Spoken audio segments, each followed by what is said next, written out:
This is the 12-inch MacBook, and it is, at least in my opinion, one of the best modern laptops that Apple has ever made. However, there's only one problem here.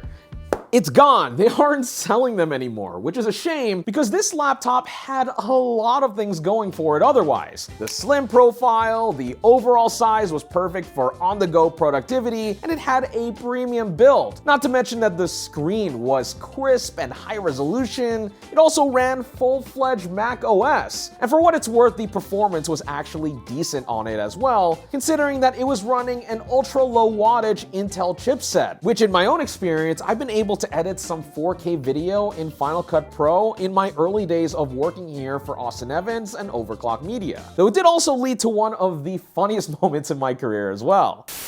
Lastly, whatever you do, do not drop the Mac. Hey Austin, come here.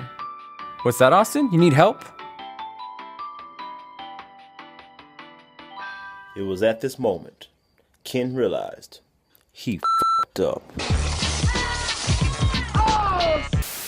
As you can see, I have quite a bit of history with this guy. However, now in 2025, 10 years after the 12-inch MacBook was initially released to the public, this sweet little laptop is now nowhere to be found in Apple's lineup. I could only wonder why, because it is perfect for Apple Silicon. These chips are incredibly efficient, they're powerful to the point where Apple stuffs them in some of the smallest compute devices they can make, including the Mac Mini and even something as thin as the iPad Air. Seriously, an M3 or M4 in a 12-inch MacBook like this would go so hard. I'd drop everything in a heartbeat to make that my daily driver. But alas, this stays nothing more than a dream, at least for now. But what are the alternatives? Well, for starters, a couple of weeks ago, I took a look at this, the base model M4 MacBook Air. And it was an impressive piece of hardware for a productivity laptop. We're talking thin, light, had amazing battery life,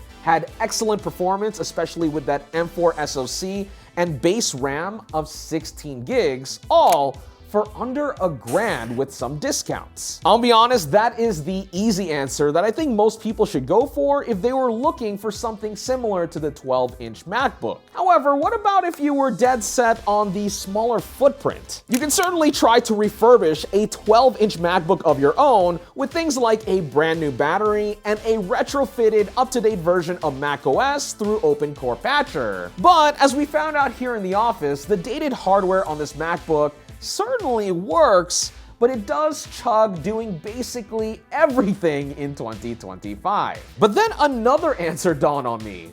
Perhaps this could be the next best thing. The M4 iPad Pro. At least, kinda. To be honest, I sorta want it to be. Can the iPad slot in place of one of my favorite laptops of all time to be that spiritual successor to the 12-inch MacBook? So to find out, I spent the past 2 weeks using the M4 iPad Pro as my laptop to see if the shoe fits, and here's what I found out. Before we continue, I'd like to thank Paperlike for sponsoring this portion of the video. Paperlike isn't your ordinary screen protector. It's actually better because, as the name suggests, it makes your iPad feel like you're writing on paper. With their nanodots micro bead technology, not only does it help cut down on glare without sacrificing screen clarity, but it also gives your Apple Pencil a satisfying amount of vibration and resistance that makes writing on your iPad feel more like, well, paper, while also being soft enough to avoid damaging the Apple Pencil tip itself. I especially love the Paperlike on my iPad Pro for taking notes and quick doodles here in the office, but now it even feels better with the Pencil. This product is well suited for illustrators, graphic designers, or anyone that loves to write on their iPad. So, if you would like to check out Paperlike and support the content we make here on Denki, head over to paperlike.com/Denki or use the link in the description. It is seriously a cool product, and huge thanks to them for sponsoring this portion of the video. Now, looking at both of these devices side by side, physically speaking at least, the 11-inch iPad Pro with this Magic Keyboard attached to it does bear some similarities to a 12-inch MacBook. The footprint of the iPad is slightly smaller, and while the combined thickness of this entire iPad ensemble is a bit thicker than the MacBook's 13.1 millimeters when closed, it is not that much of a dramatic difference. Furthermore, at 1.3 pounds for this iPad plus 1.2 pounds for this Magic Keyboard, we are looking at a combined weight of 2.5 pounds, which is ever so slightly more than the MacBook at 2 pounds. However, to really figure out if this device could replace a laptop, I should probably break down what I normally do on a Mac. It was at this moment Ken realized he f***ed up.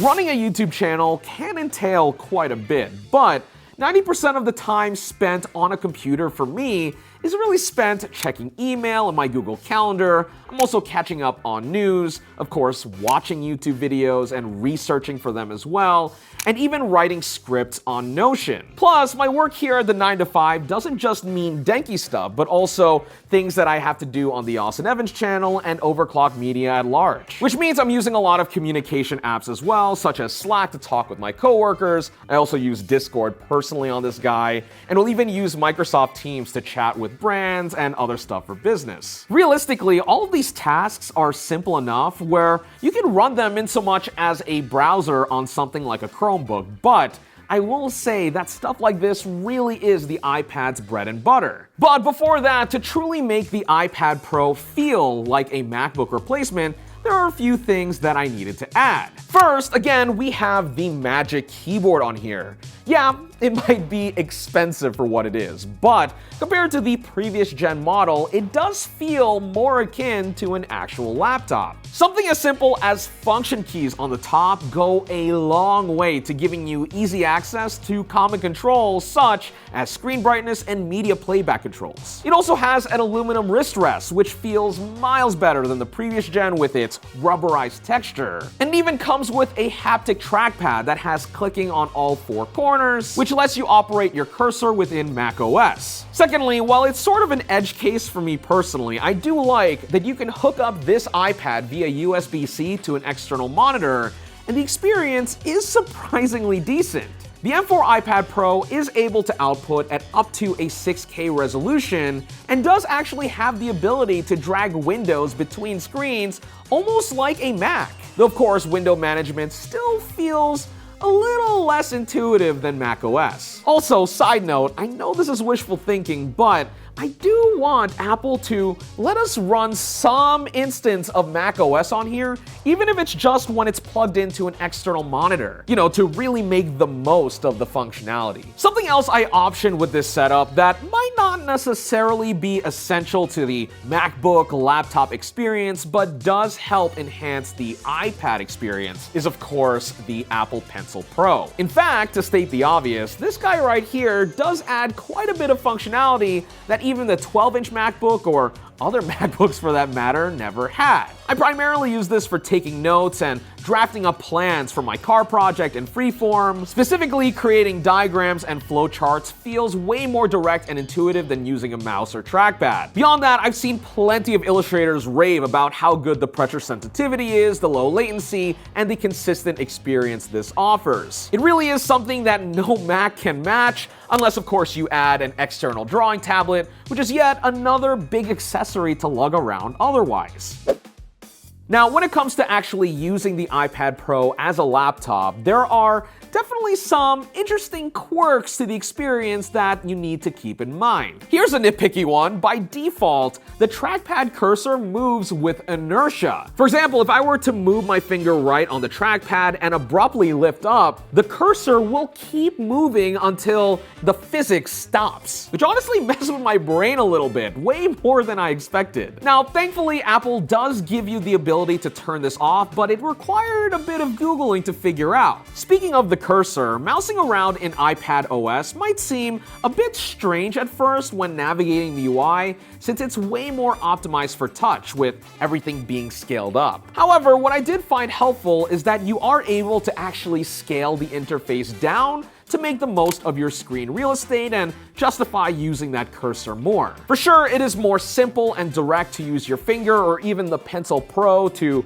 tap things on screen, but the cursor does make a lot of sense, especially when it comes to typing up documents and moving your typing cursor around. And especially when my brain just gets used to using the trackpad for that one specific use case, it ends up using it for the entire OS altogether, and it feels totally fine. Looking beyond the cursor, one of the major ways that Apple has tried to make the iPad more laptop-like is through its Stage Manager feature, which is their desktop-like window management system. This is where you will especially appreciate that smaller UI scaling, since it effectively lets you run and view multiple apps simultaneously. Now, again, make no mistake, this is not a full-on replacement for proper desktop window management. macOS and Windows have had this down for literally decades at this point. However, credit where credit's due, Stage Manager does work okay enough for the kinds of basic multitasking that I would do on the iPad anyway. Okay, this next point I'm about to make is definitely going to be a point of contention in the comments, especially in the scheme of an iPad Pro versus a MacBook. And that's the fact that something that surprised me about this whole experiment is how iPad OS's simplicity can actually be a feature. Just like the smartphone in your pocket, the interface on this device was primarily designed to be a single app focus from the get-go. And then over generations and generations, multitasking became a bonus, and of course at some point when they decided that this was going to be more of a computer, they took it a little more seriously. A little more. Now, what might sound like a cop-out to veteran power users out there, for those of us that are actually trying to pare down and focus on singular tasks, iPad OS's approach to computing forces you to be more intentional with what you're doing. Whether I'm writing a video script in one window or hopping between deep research with two, I personally find that the simplified interface helps me stay on track. And also, let's not forget that this iPad Pro does everything that iPads do best. It's got a beautiful tandem OLED display that absolutely pops, especially when watching content on Netflix or YouTube. It especially came in clutch on a few long-haul flights that I've had to take recently. Normally, I'd opt to use my 14-inch MacBook Pro in these cases, but the smaller footprint of the iPad Pro made it super convenient to use on those very small economy class table trays. Something else that also makes the M4 iPad Pro great for travel is its excellent battery life. Relatively speaking, it outperforms the old 12-inch MacBook new in this department, giving you a full day of work. With all this being said, the M4 iPad Pro really feels like it's come a long way to feeling like a spiritual successor to my beloved 12-inch MacBook. However, it also isn't perfect either.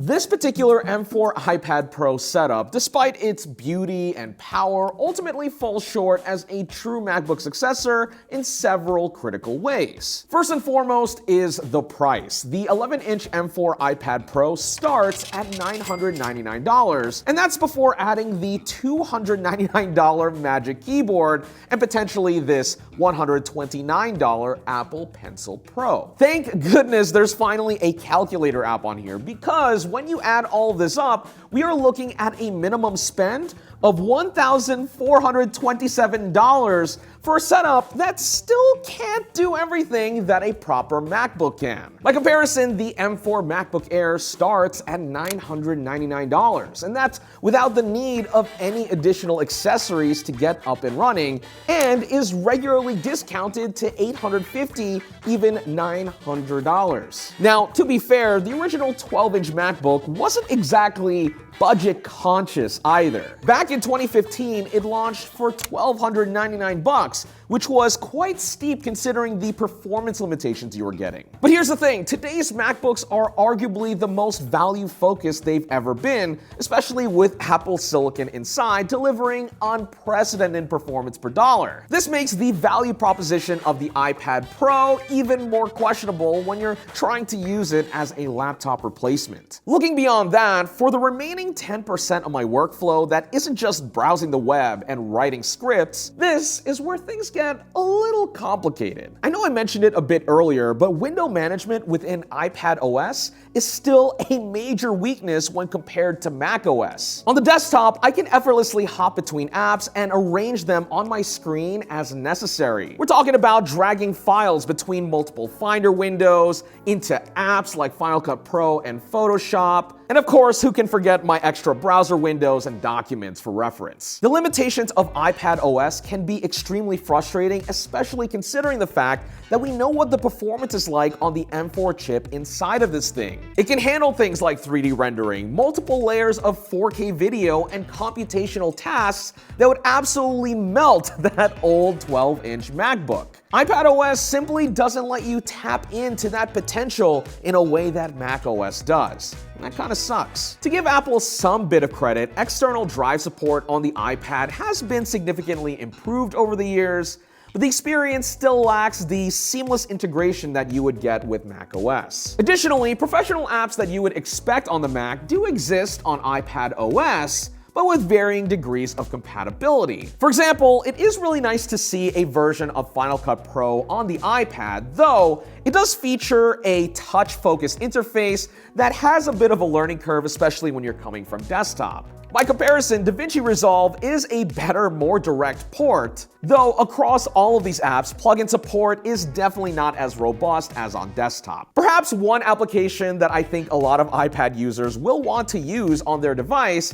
is Photoshop for iPad, which offers many of the core features from desktop, such as layer making, auto subject detection, and adjustments. At least for me, there is enough functionality on this version of Photoshop to make my YouTube thumbnails, which aren't exactly the most demanding or taxing projects to begin with. With all this said, however, I think more advanced Photoshop users, such as professional graphic designers, who need the complete suite of things like blur effects, HDR photo tools, and 3D editing capabilities, will certainly find the limitations of the iPad version pretty quick. For all my photographers out there, Lightroom for iPad doesn't seem too far off from the desktop version, though of course people will be a little elitist about wanting to use Classic, and obviously that's pretty far from what you're gonna get on the iPad. And maybe I'm not the best person to talk about this because I actually use Lightroom Mobile on my phone the most. Circling back to our main accessory that makes this iPad feel like a laptop, let's talk about the Magic Keyboard. While it is somewhat impressive, it isn't without its quirks either. The limited viewing angles compared to a regular laptop hinge is definitely a choice. Additionally, the magnets on the back, while fairly strong, do occasionally detach when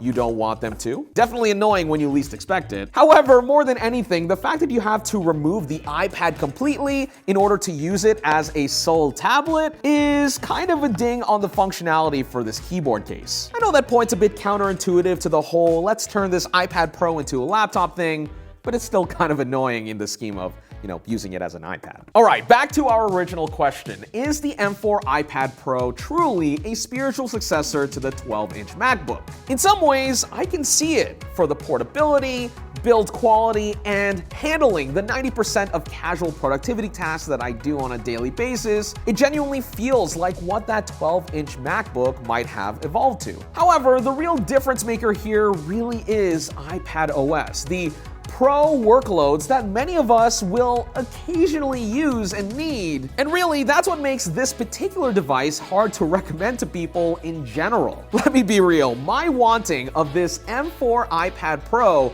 to fill the void left by my 12-inch MacBook is probably more wishful thinking than actual practical consumer advice. This is a niche concept that admittedly comes from a place of privilege, being able to test and use many devices on the regular to the point where I can actually act on my intrusive thoughts of finding the perfect portable machine. For most people out there, a decently discounted M4 MacBook Air is absolutely the move. You have to be really stubborn about the form factor to really want to go the iPad Pro route. If Apple ever decides to let this Pro device truly grow up and put macOS in here, it might actually be the perfect spiritual successor to the 12-inch MacBook. Until then, the M4 iPad Pro remains tantalizingly close to greatness, but held back by software boundaries that only Apple can remove. But it's Apple we're talking about here, so they're probably not gonna budge whatsoever. But let me know, what do you think about the M4 iPad Pro in the comments below, and